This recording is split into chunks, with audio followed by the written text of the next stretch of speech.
Good afternoon and welcome to our annual once a month Lunch and Learn, third Thursday Lunch and Learn from the Institute for Holocaust Education. And we're honored this month to be partnering with the Dorothy Kaplan book discussion group here at both by Zoom and here at the Jewish Community Center. And again, welcome. And I'd like to call upon Judith Barnes to introduce our speaker for today. Thank you.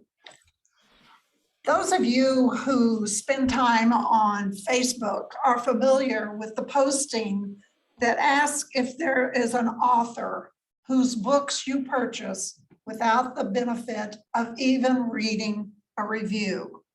My immediate response to that is always Pam Jenoff. I was introduced to Pam's historical fiction when a book group friend selected The Commandant's Girl. The space on my bookshelves continues to grow with her novels, and I continue to be entertained and educated by her marvelous writing. While her educational and professional accomplishments are outstanding, I want to make sure that you know of two of her latest accomplishments, which impress me tremendously. She is now a middle school mom to her son and twin daughters, and I think that is keeping her quite busy. And then, as if she's not busy enough, this pantser shares her household with a dog, a cat, a bird, a lizard, and I think the most recent addition is the rabbit. Very good. Did I miss any of them, Pam? That was good. I was wondering if you would get the rabbit. That was amazing. Right. So welcome, and we are excited to discuss with you two of The Woman with the Blue Star and The Lost Girls of Paris. Before we jump in, I want to thank Judith, because we are not just reader author, but dear friends who have had the chance to see each other on any number of occasions across the years. And I'm trying to remember, Judith, what the first book I came to Omaha for the lunch, you made those bookmarks, and I can't remember what book it was. Do you know? Actually, this is my husband, Paul. I can't see him. Paul made the bookmarks. They're amazing. He's a graphics person, and so I get to come up with the ideas, and I sketch out a little design, and he makes it happen. So that's, yes, and I can't remember which book that is either. We'll have to remember, but I only wanted to interrupt to say I'm a huge fan of Omaha. I've been there twice. Once I was there for the book festival and for a luncheon, and the second time I was at College of St. Mary's with Kathy Simon. And there's so many things I remember about Omaha, from your incredible senior housing that you have there at the J, to at the College of St. Mary's, it was this Tri-Faith initiative. And so I've always been so impressed by what all of you do there. And I hate to say hello to specific friends because I know so many of you, but I had to say hi in addition to Mark, who I saw is here as well. So take it away. I just had to jump in. Now we're letting you take it away. Yes. Well, so how should we do this? Are you asking me questions, or do I talk? What would you like? Just discuss the two books. Since we're cutting it down, we're doing it a little different. Awesome. So yes, I appreciate you cutting this down to an hour, just because I have 3 middle schoolers at 2 different middle schools. And so I'll be driving the route this afternoon. So can I ask a question though, before we start? Of those of you I can see on Zoom, how many of you have I met before? Is that it? Because it just means, okay, so I know I've met Sherry, right? I see many familiar friends here, but some not. So I hope you'll just indulge me for like 2 minutes of my background. Is that okay, Judith? Just for people who don't know me. So My journey as a writer began actually 25 years ago. The Woman with the Blue Star is my 11th book. I know we're not talking about all 11. Don't worry. It's not going to be like the complete works of William Shakespeare abridged or anything like that. But I wanted to share that I came to write these books because in 1996, I was sent to Krakow, Poland as a diplomat for the US State Department. And it was this moment in time when Poland had just come out of a half century of communism and had not reconciled many of its issues from World War II, it's Jewish issues. And so when I got to Poland, they were trying to deal with those things. And when I went to Poland, we didn't have cell phones or the internet yet. So I was alone halfway around the world without my family. And since I'm Jewish, I had gravitated toward the surviving Jewish community in Krakow, who had really become like grandparents to me. So the US government had me kind of said, you work on the Holocaust stuff. And I did that for my job for 2.5 years in ways that was both very rewarding and very challenging on a professional level, and also which really changed me, personally and moved me. And so I have been writing about the war ever since. And I know we're going to leave a little bit of time for questions, but I hope that you're welcome to ask me not just about these books, but about Poland or any of that background. So I will jump in and tell you about the books, and I'm even going to tell you about a bonus book. But let's jump in and see how much time we have. So do you want me to start with Blue Star or Lost Girls of Paris? What do you like? Why don't you start with Blue Star? All right, so The Woman with the Blue Star came out on May 4th of this year. It's my 11th book. And let me back up and tell you how I find ideas for books. I actually go looking for them. And I'm looking for what I would describe as the aha moment or the gasp. Because if I can find a story after 25 years of working with World War II that still makes me gasp, I'm hopeful that you will feel the same way.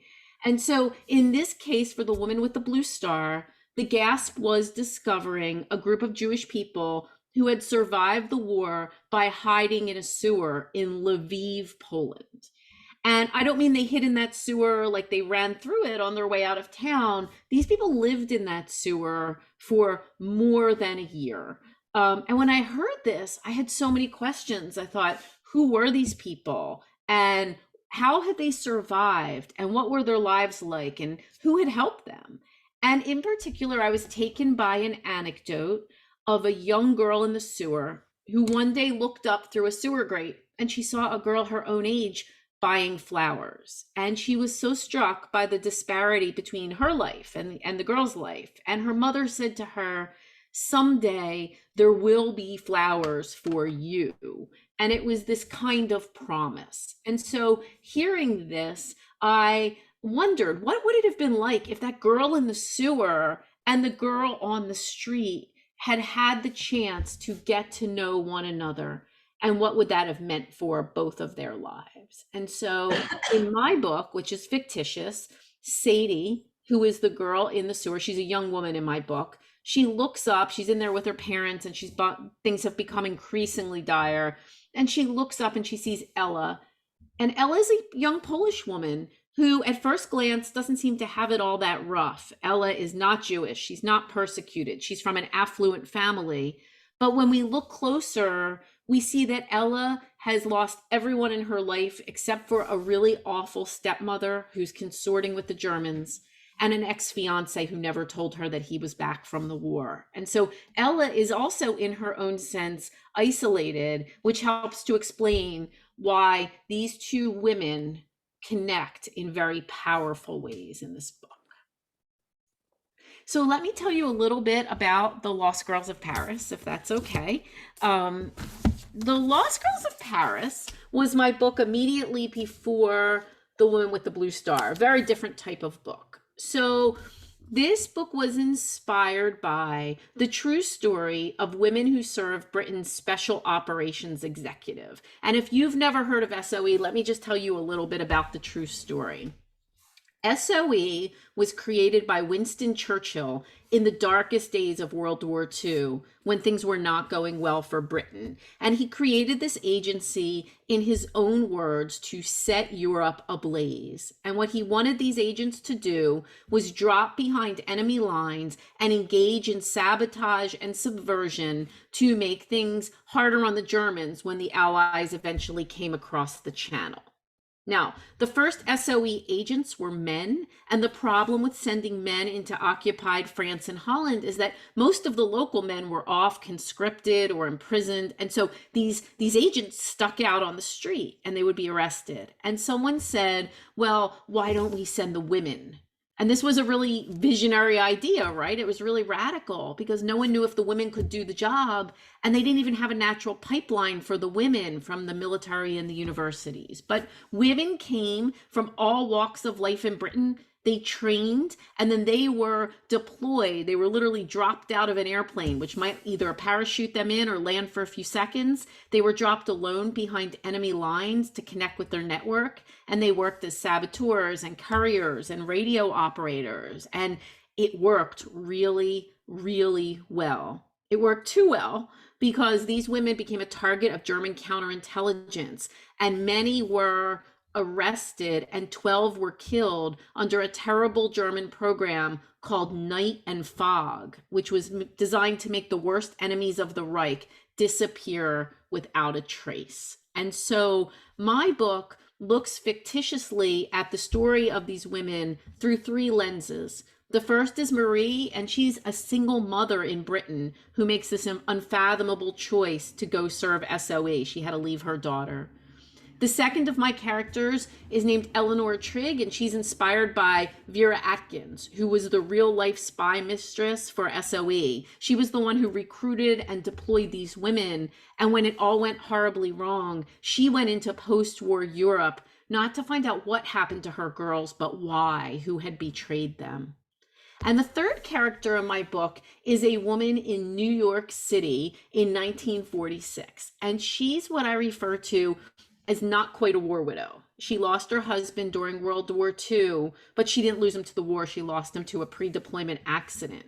And her name is Grace Healy, and she is living in Manhattan, wrestling with guilt and grief and trying to figure out what comes next when she discovers a suitcase with the pictures of 12 young women inside and the name Trigg scrawled on the outside, Eleanor Trigg, who has just been killed in a car accident outside Grand Central. And so it's a mystery for Grace to find out who the women were and what became of them.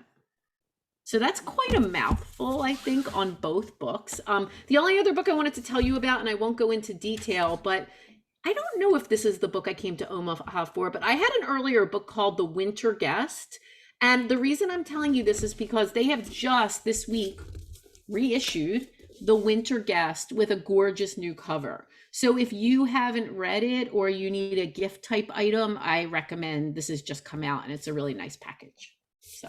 Yeah, so I've noticed it's being advertised several places and somebody said, oh, she's got a new book out, Winter Guest. And it's like, no, that's an old one. I tried. Did you see my post when I came out? I said, do not buy this book if you have already read it, because I didn't want anyone to be fooled.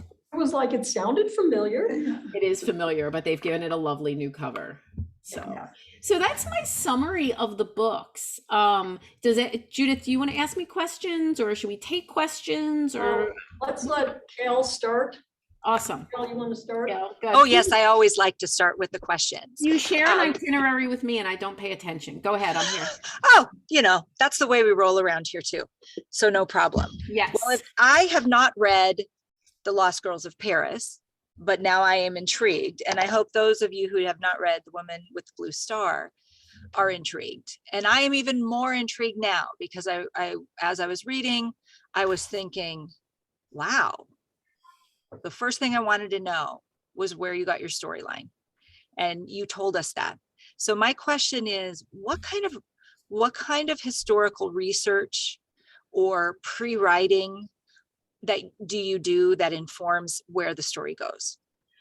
So the research question, and I promise not to, let me warn you first. I teach law school by day and all of my answers are super long.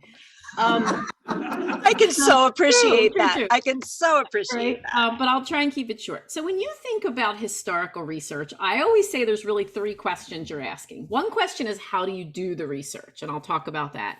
The second question is, how do I take the research and weave it in with the story so you don't get a big dump of information that stops the plot just because I think it's really interesting? And the last question is, how do you not screw up the research? And I'm being really honest there, because no matter how much you try and how many people check the work, there can always be that mistake. And what makes me feel better about that question is that, did anyone here in Game of Thrones, they left a Poland Spring water bottle on the set? Anyone remember that? That's how I feel about mistakes in historical fiction. I try. And a Starbucks cup. I saw that one too. And the Starbucks cup. That might have been the mistake. So let's go all the way back to your first question, which is sort of the research piece. So I am what I would describe as a contemporaneous researcher, which means some people say they need to research for months ahead of time before they write, and that's not me. I research, I can do a little bit, and then I go on a need to know basis with my research as I go. This is actually very, very efficient because research and writing are different parts of the brain and different times of the day for me. So if I do want, if I write in the morning, I could research in the afternoon. There are multiple sources that you can use for research. So I can't always get to Europe these days, right, for a book. So I have to rely on things like periodicals, memoirs, correspondence, photography, maps. And sometimes if you're lucky, there's like one really good book that covers so much of what you need to know. So I'm going to give you an example of a really good book that I found, and then I'll tell you the story about the research for this latest book. So I was writing a book called The Orphan's Tale. It was the one before Lost Girls of Paris. And this is inspired by a true story of a German circus that hid Jews during World War II. I was in my office at Rutgers where I teach, and I walked across campus to the library. There we go. Marcy's got a copy there. And I walked across campus, and I pulled a book off the shelf at Rutgers Library, and it was called Jews in Popular German Entertainment, 1870 to 1950. This book had a whole chapter about Jewish circus dynasties in pre-war Germany. So there were these families, these Jewish families, the Lorches and the Blumenfelds with their 13 kids all running circuses, and I'd never heard this. It wasn't the main part of my story, but I worked it in as one of my characters' backstory. So there could be some very magical moments in research. Now, here's one that's not so magical. When I was writing The Woman with the Blue Star, I thought, I haven't been back to Poland in 17 years, and I really wanted to go. And so I booked myself a really lovely mom-only trip to Krakow, really nice trip. And I was supposed to leave on March 11th, 2020. And so now you all open up your mental planners and as COVID started to bubble up and my publisher said to me, we don't think you should go to Poland. I said, I am going to Poland and I'm going to there's these masks I've heard about. I'm going to wear a mask. And the flights were shut down on March 11th. Thank goodness they were, because I had an emergency appendectomy on March 12th. And I would have been in the air over Poland. But all of this is to say that I didn't get to go for this book. And all of the lovely friends I have at the US consulate in Krakow and at JCC Krakow, they had set up meetings for me and went with experts. And when I had to pivot and go virtual, they made all those meetings virtual for me right as their own city was shutting down. So I didn't get to go for this book. Wow. That's all I have to say. My answers are long. Wow. But just all of the things that coincided for that. What I forgot to say before I asked my question was to encourage all of you to think of what questions you had asked, because I have a tendency to not only give long answers, but to ask a lot of questions. So I'm going to pause. I'm going to do my full 7-second pause and see if anyone else would like to ask Pam a question. Oh, Steve's camera's on. I might have missed the first part of your discussion where you're talking, you got the idea, if I'm not mistaken, about the Jews that survived for a year in the sewers. Yes. Did I pick that up correctly? Yes, there was a group of Jewish people in Lviv, Poland, who lived in the sewer for more than a year. And I do want to say, getting back to the question about research, there's an incredible book if you want to know more about the true life story of the sewers, and it's called In the Sewers of Lviv by Robert Marshall. And it details nonfiction in great detail about what their lives in the sewer were like exactly. Yeah, there's a fabulous movie about this. It's a Polish movie. It's called In Darkness. I think it was directed by Agnieszka Holland, who's a really famous That director. is correct. Yeah, I haven't seen it, but I'm aware of it. Yes. Yeah, I saw that. It is incredible movie. It is. Same inspiring story, but I should be really careful to say I write fiction, and so my characters are not based on real people, if you will. It's more of a conglomeration than I like to say that because I think sometimes in historical fiction you can get in trouble by staking too large a claim around what is real in your book. So I think this would be a good film for the Jewish Film Festival. It's a stunning work of cinema. Written it down. Thanks, Steve. Thank you for the suggestion. Marcy? How did you come up with the format? I mean, it was slightly different than, pardon me, any of your other books. And by the way, I met you on your various trips to Naples. I lived in Omaha and loved Omaha, and I miss Omaha terribly. And I'm so happy to be here and see faces that are so familiar, like Gloria Caslow and Sherry Taxman and Shirley and just everybody, and Scott Litke. Anyway, I who's helped my girls get a good Jewish education, but I was wondering about the format because I just finished Girl with a Blue Star and it was different than from the way you wrote your other books. So hello in Naples. I love Naples. I've been there multiple times to their Jewish Book Festival, and I think that was one of the very last things I got to do before we shut down at the beginning of 2020. That trip to Naples, and I've been virtual ever since. I want to tell you, my youngest two were only able to be fully vaccinated like last Monday, and I've got a family member who recently finished chemo, and so I have been, even my own JCC, which is literally a quarter mile from my house, was also virtual. So I'm sorry I can't be there, but I'm thrilled to get to see you all. So format, when you write, I think there's a couple of threshold questions. I think there's how many points of view you're going to write, right? I think that there's the question of which points of view, are you going to do first person? Are you going to do third person? There's those questions. There's a question of past tense, present tense. There's a question of whether you're going to bookend the historical with modern chapters, sort of on both sides.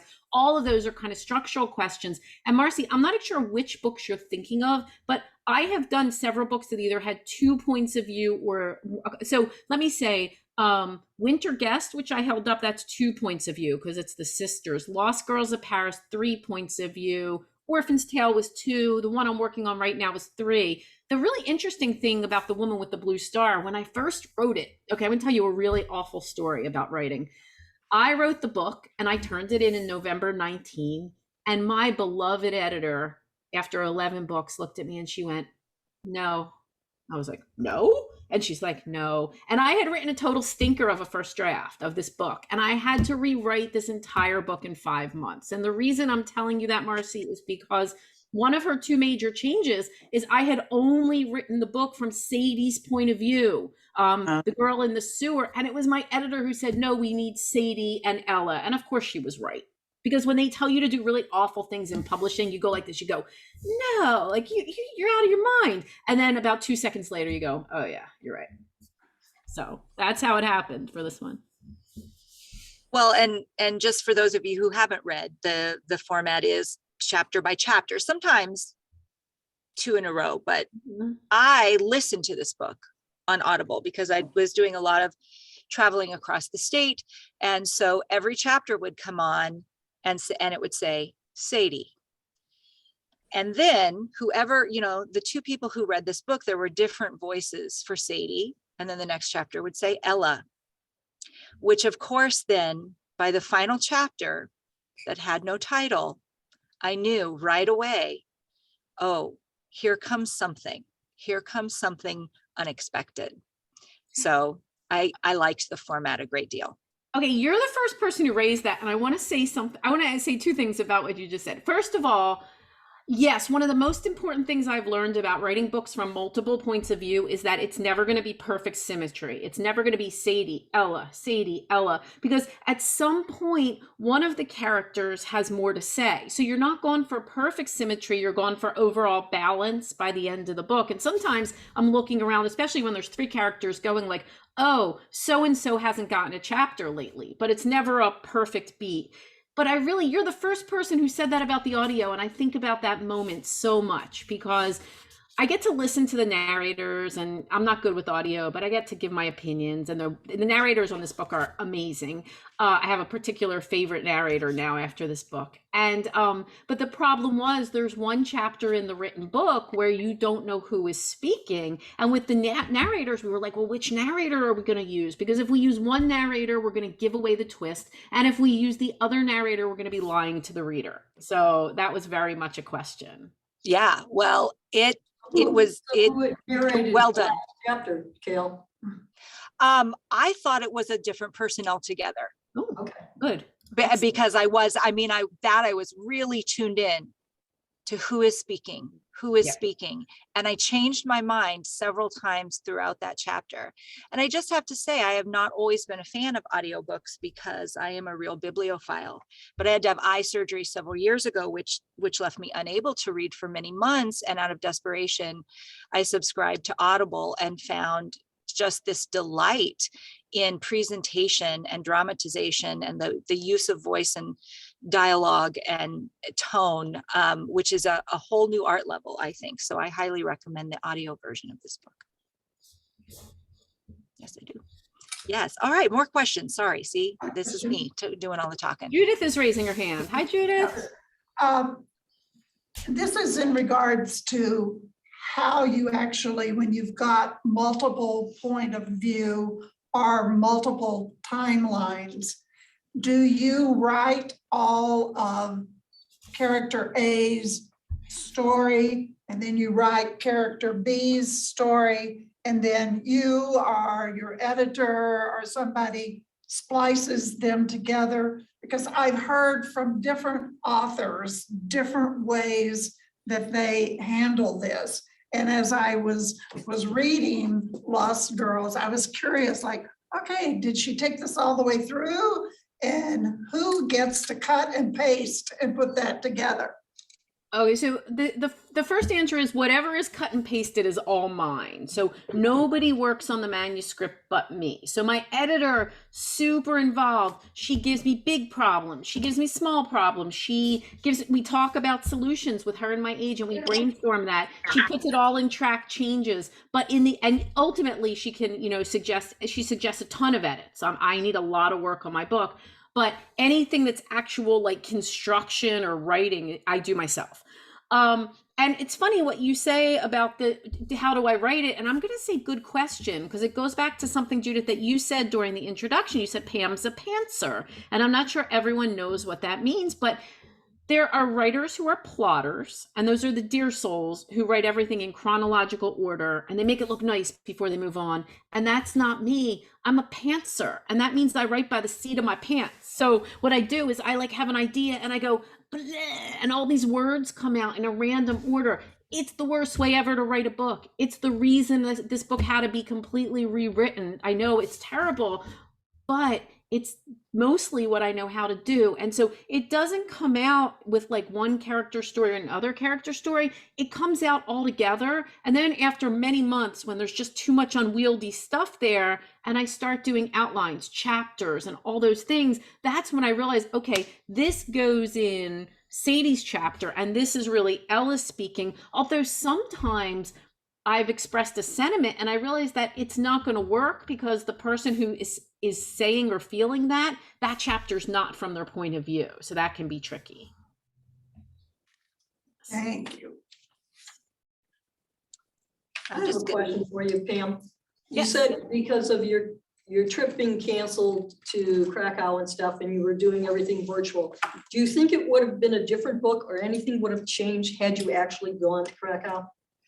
Well, so if it was any other city, I would say yes, I know because you're there familiar in with that Gray, city, so. I lived in Krakow for 2.5 years. So what did I really want to do? I wanted, first of all, going to Krakow was part of the making lemonade out of lemons when my editor rejected the entire book, right? So I'm like, I'm going to go to Poland and I'm going to walk around and I'm going to see things and do all of that. And the other secret part that I want to go to Poland is so many of my elderly survivor friends are getting up there in years. 2 just passed away at the age of 100 of all things, right? But I want to see the people who are still there while they're still there. So that was also part of it. In terms of actual research, most of it can be done virtually. So I had a sewer expert who I would have seen in person, but who sent me diagrams, right? And talked to me and all of that, or a city expert. The kinds of things I think you need to see in a city that's, 80 years later or whatever it is. I still want to see, if I'm standing here, what do I see on the riverbank there? That's the biggest visual. So I felt it acutely, but there wasn't a thing in the world to be done about it. Now, if it was a city I had not lived in, and I was stuck like that, it probably would have been a lot worse. I am curious just as to when you were kind of reading about the helpers, and how that played into the story, whether those people also were conglomerates or that whether they were specifically crafted. So one thing I really like to show in my books, we all grew up with this black and white view of history. And then I went to Poland and I found it super nuanced and gray. And so I want to show that history is actually made up of an infinite number of individual decisions, right? And I want to look at what makes people make those decisions. So why does Ella's really awful stepmother choose to collaborate while the sewer worker chooses to be a hero? And so the main hero in this book, the main helper, is the sewer worker Pavel. And he was inspired by a real life gentleman named Leopold, who you can read about in The Righteous Gentile, in Yad Vashem.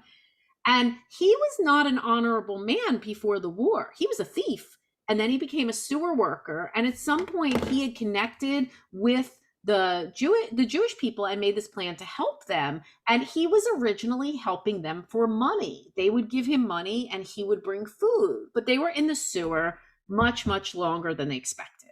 And so they ran out of money and they didn't know if he was going to keep coming. And he kept coming in real life right to the end. Like, he brought them prayer books and candles and so much more than just food. He went around the city to different markets to get the food so he wouldn't attract attention. He would warn them if a patrol was coming. And in real life, he actually stayed with them right until the liberation of Lviv, and he brought them out of the sewer and he said, "These are my Jews." And so it's an amazing story. And he was killed after the war because he was biking with his young daughter and a truck was coming toward them and he pushed her out of the way to save her life and he was killed. So he was a hero right till the end. So it's a really extraordinary story.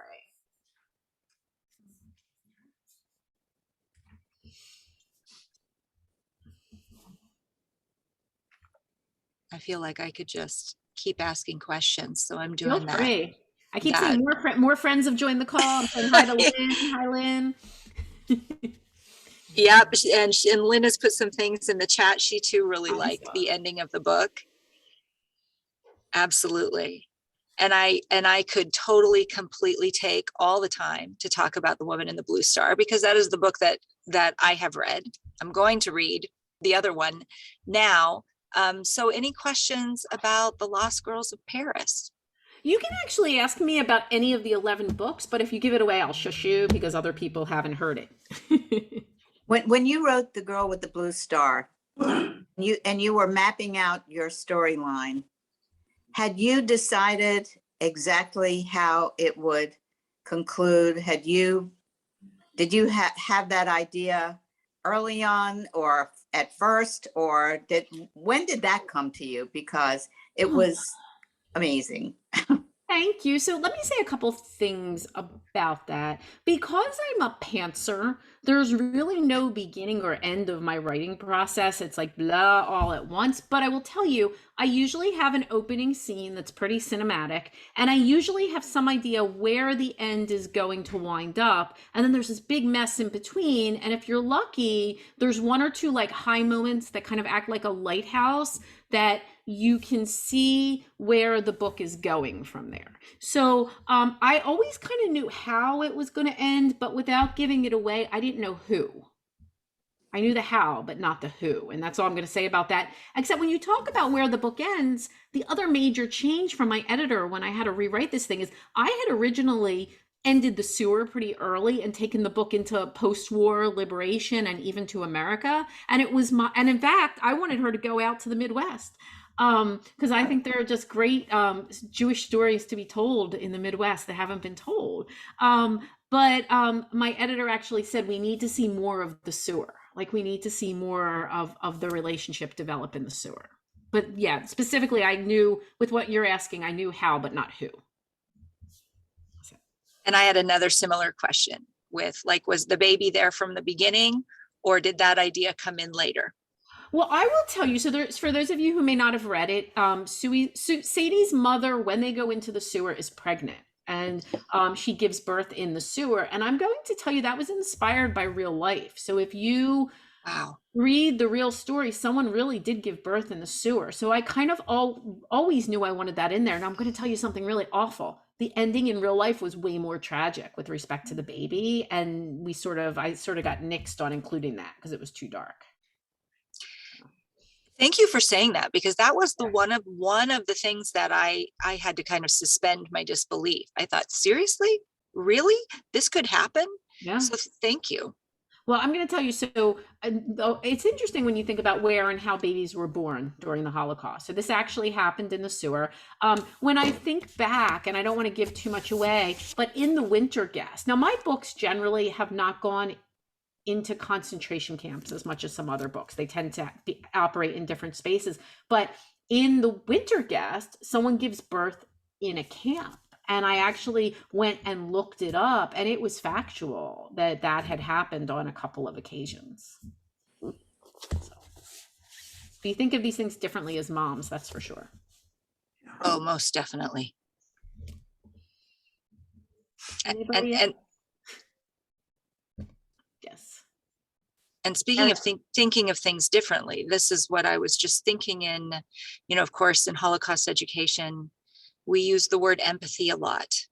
But this idea of the two different perspectives of Sadie and Ella, and the way you would finish one chapter about a certain situation from Ella's perspective, and then pick up that same situation from Sadie's perspective, right? Which this is what I call walking around an idea, and just how the same experience can be so different for two different people. And to lay that out the way you did, I think we could do a whole case study of the multiple perspectives of the same situation that you did in this book.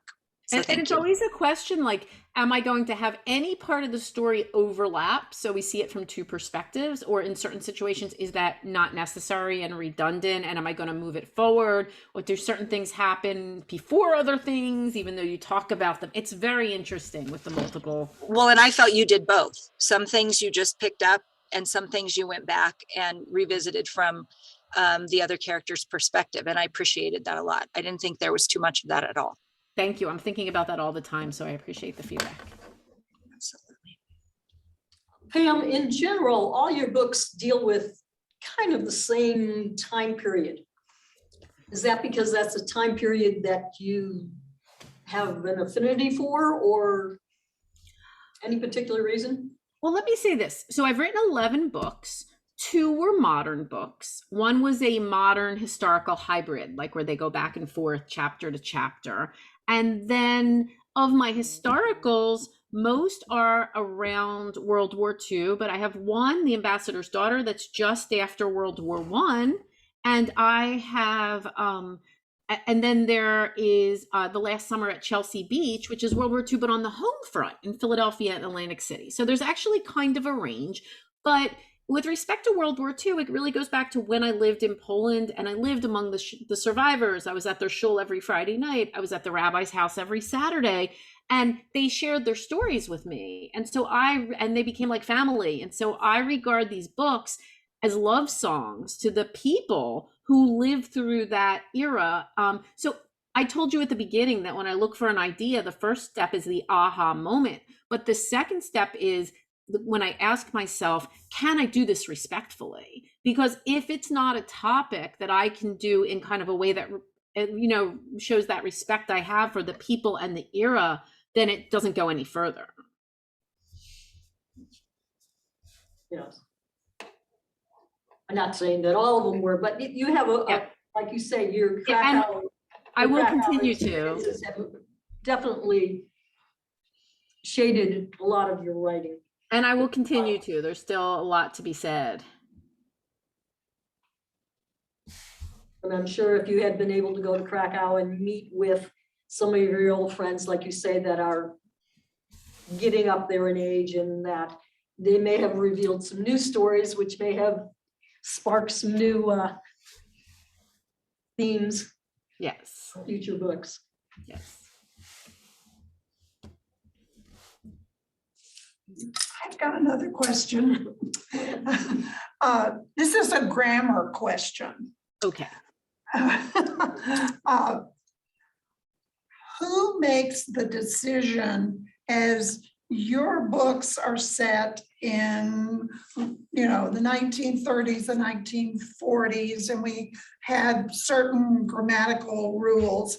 Now, as we're marching on in time, and it has become okay to split the infinitive, which I was taught you never split the infinitive.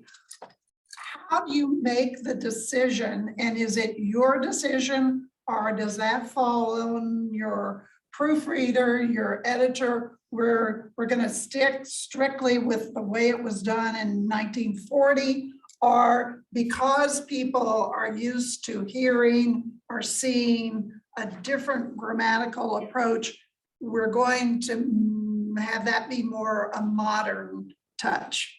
Well, let me say this. If you think about it, not only are we, you're always going for as authentic of a voice as possible, and occasionally having the mistake of a word that slips in that doesn't belong there, but bear in mind that my characters are not speaking English, right? So that adds another wrinkle. So you're trying to be authentic to the period in translation, which is really tricky, right? So I don't have a scientific answer for you, but it's kind of like a gestalt. It's like, does this feel right? That's what you're going for. And then if you have multiple characters, you're going for distinct voices. Right. So this is all layered on top of it. Okay, thanks. I just want to remind everyone that Pam is only with us until 1 o'clock, so just for about 18 more minutes, but we are going to hang on and have more book discussion, the Kaplan group especially, where we can maybe tell more of the book without giving it away. So more questions, comments for Pam, perhaps about her time in Poland. And while we're waiting to gather more questions, just a couple of quick things. So The Lost Girls of Paris is my only book that's been optioned for film. That had never happened before, but now it's optioned for a limited run TV series. So we'll see if that ever happens. I should say that, before I forget to say this at the end, if anybody wants to connect with me, please feel free on Facebook, Twitter, Instagram, or email, because as you can see, I have many friends on these calls. So please feel free to do that as well. What else can I tell you? I saw some hands go up. Yep, I saw Beth's hand go up. Hi, Beth. Well, it's Phyllis. Oh, hi, it says Beth on your screen. It's sitting next to me. All right. Hi, Phyllis. I was wondering, you said something, you are writing a new book. I'm excited about that. Can you tell us anything about that? I love that question. It's as if I planted it with you. So I am always writing, although I will tell you, I don't allow myself to start a new book till one is done. It's like this. You cannot play with that shiny new toy in the corner until the mess you have made is cleaned up. So my current mess is inspired by a true story of the only known sabotage of a train headed for Auschwitz. So there was a train headed from Belgium to the camps, and a group of people tried to break into it to free people. And my book looks at it from the point of view of both people who were on that train and people who did the sabotaging. So that will be out. I'm going to be out. I'm so late in writing it. I'm so slow these days.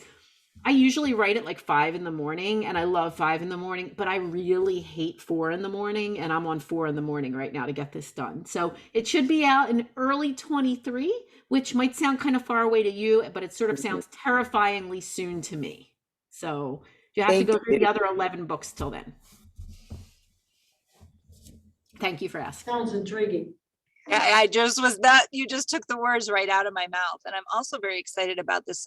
Did you say, I call it limited series. What did you call it instead of a movie that it's been optioned for? Limited television series. Yeah. Is what I like those better because you can put more into them than you can into a 2-hour movie. So yeah, I vote for that. I'm all for it. We're all at home right now these days, right? It's largely, so that seems to be the trend. And it just seems to be that you can do more character development in 6 or 8 episodes than you can in a 2-hour movie. I got to speak with the screenwriter last spring, and they were supposed to be talking to me to like ask for background and information, but screenwriters are the best storytellers. And so as this genius woman was speaking, I was like furiously scribbling down notes for what she was saying. So I hope if anyone can do it, she can. Okay, we have a question here live. Yeah, I have a question, Pam. Yes. I read The Lost Girls and The Woman with the Blue Star, those two of your books, and enjoyed them both. I'm curious, they seemed like they were written for different audiences to me as I was reading them. And I had the sense that The Woman with the Blue Star was written for a younger audience. Is that correct? I mean, not intentionally. I find that all of my characters tend to be inadvertently on the young side, which is not necessarily my planned and, intention. It's just that, people did big things younger during the war. And so, so I don't plan it that way. I think really what's different between the books is the feel of them. Whether you have a really grave story like The Woman with the Blue Star or The Orphan's Tale, or you have more of like almost like a suspenseful book, like mysterious suspenseful book, like The Lost Girls of Paris. I don't really set out to pick one of those. I find the story that inspires me, and then I build the characters and the world around that story, and whatever that kind of vibe is, is how it goes, I think. Okay, thanks. Sure. I recently read The Secret Stealers by Jane Healy, which kind of deals with some of the same matter of Lost Girls of Paris, in that you had the women going over. Are you familiar with the book? I am. Jane's a good friend, yes. I thought so.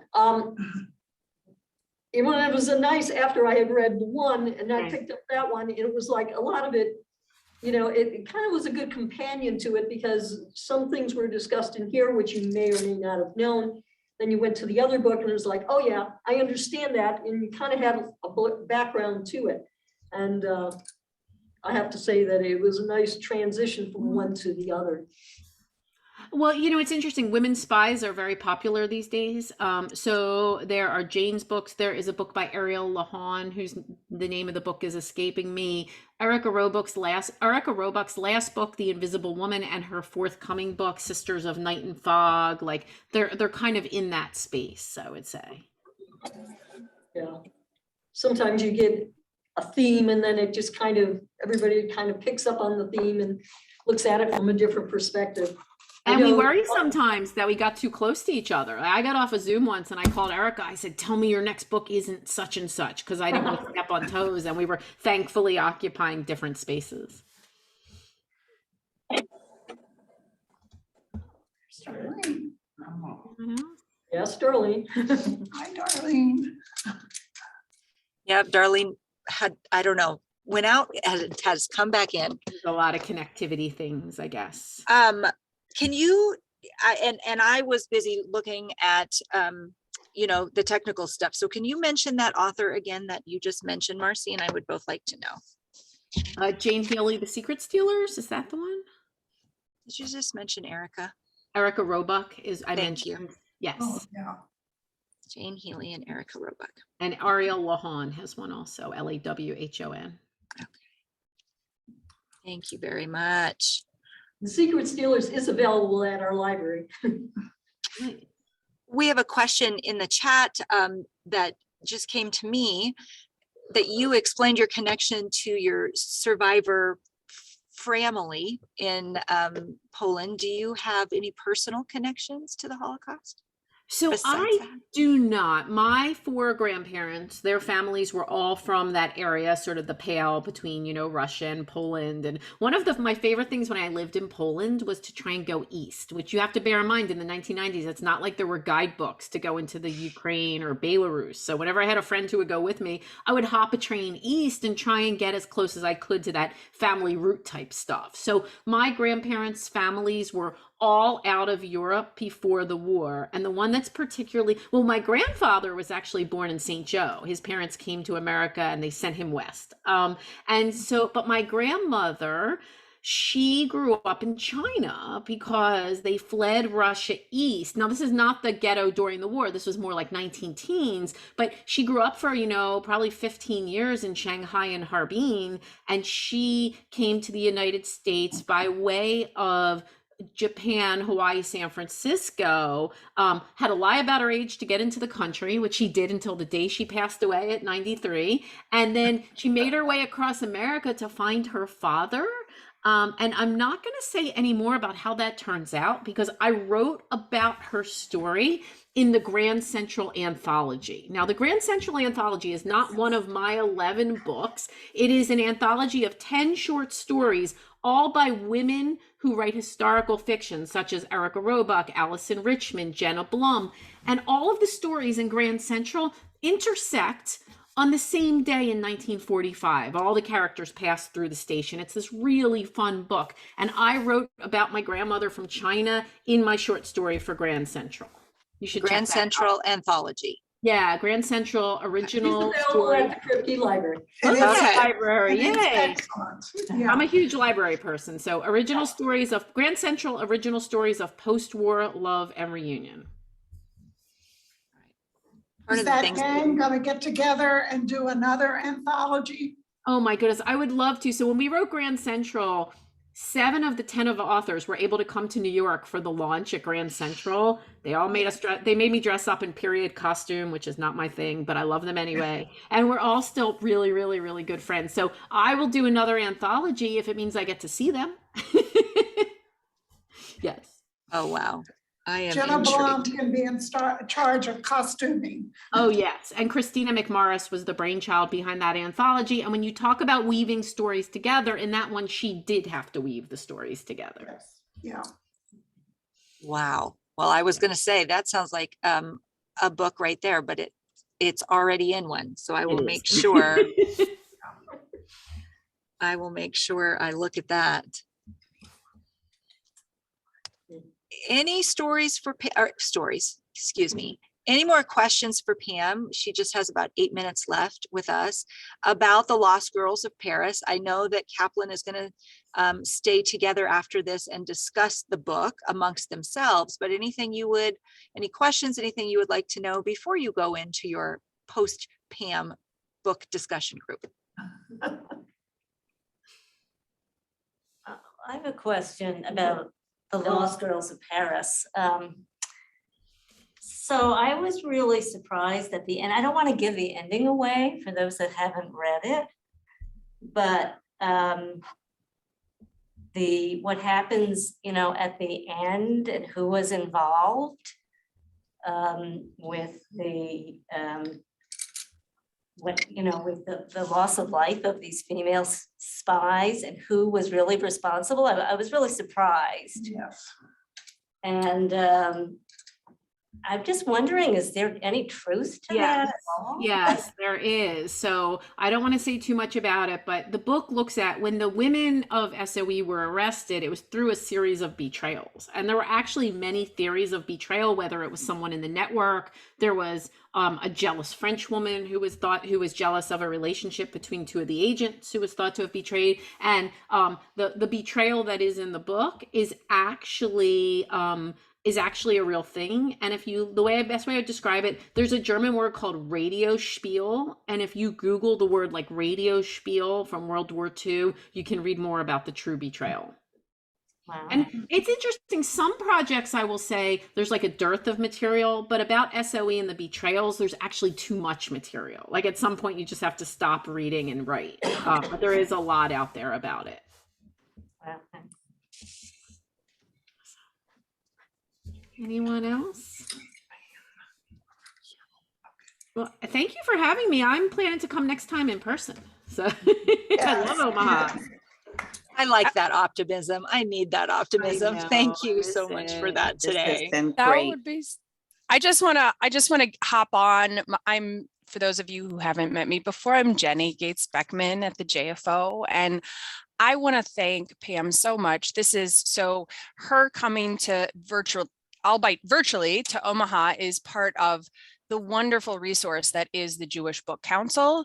And this is a service that is provided by a national organization based in New York and brings us the best of the new authors, I believe, in the Jewish world. And so now in this world of Zoom, we have so many more possibilities in terms of events, because it's a really lovely way to engage in conversation and often slightly more intimate, like we're inside your house, Pam. So you are. I can be like, just over there. You don't get to see the squalor though. I'm sorry. That's why I have the screen up. the screen's perfect. It's beautiful. So I just want to remind everyone that this is a resource to us as a community. And if you have any Jewish authors that you'd want us to bring in or try and connect with, please reach out to me. And we're looking forward to doing more. And cross your fingers, we'll be able to have the actual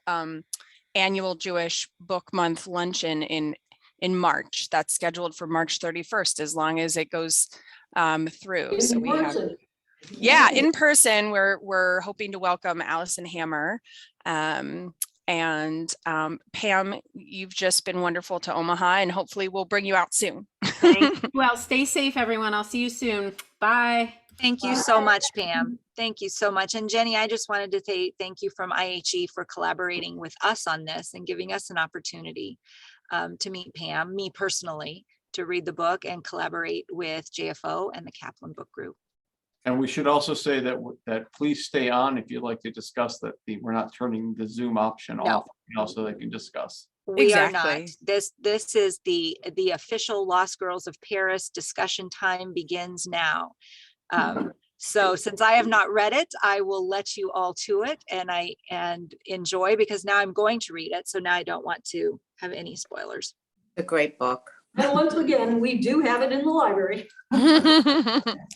Wonderful. So I'm going to Good turn things fun. over to Shirley, because this is your thing. Thank you to everyone else who has come on. I'd just like to get a just clarification. Would you like me to turn the recording off at this point? I think that would be perfect. And can you make Shirley the host, Scott? I will do all of that. Okay, great. Thank you so much.